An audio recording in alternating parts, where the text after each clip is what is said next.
Of the many challenges ahead this century, a few matter.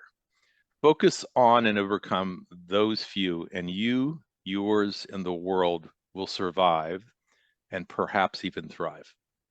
Hmm. Okay. And so that's the whole message is, there are lots of problems out there. And the world, in fact, is very nonlinear. And so the question is, what are the most important critical challenges? And then how do we actually sit down and get them solved as opposed to just talking about them forever? No, it's wild to think about. So I used to be somewhat of a disciple of Peter Diamandis. Oh, Um, yes, yes, yes, yes, so yes. Dr. Peter Yeah, Diamandis. yeah, the X Prize.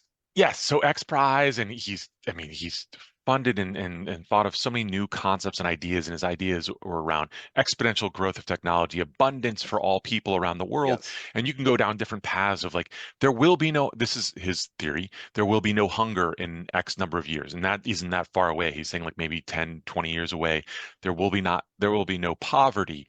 There'll be abundance of energy, so we'll come up with ideas around modular energy creation units anywhere you are in different parts of Africa or in different parts of Asia, anywhere and everywhere. So people have access to these things.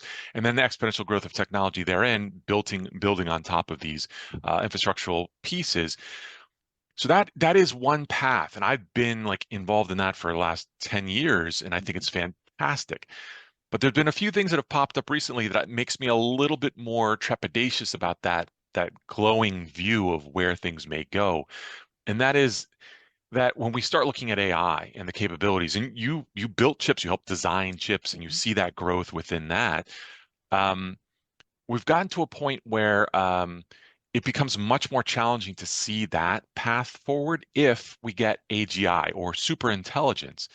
And if we don't have the guardrails, and so this is the part that I'm kind of curious Mhm. about your Yes. I guess philosophies and thoughts on in terms of how do we as a collective unit around the world all get on the same page saying this is what AI should do and this is what it should not do. Because you have all these disparate groups that are like coming up with concepts, developing things, and trying to race as fast as they can to get to something. That's my like, that's where I'm like, what happens? I don't know.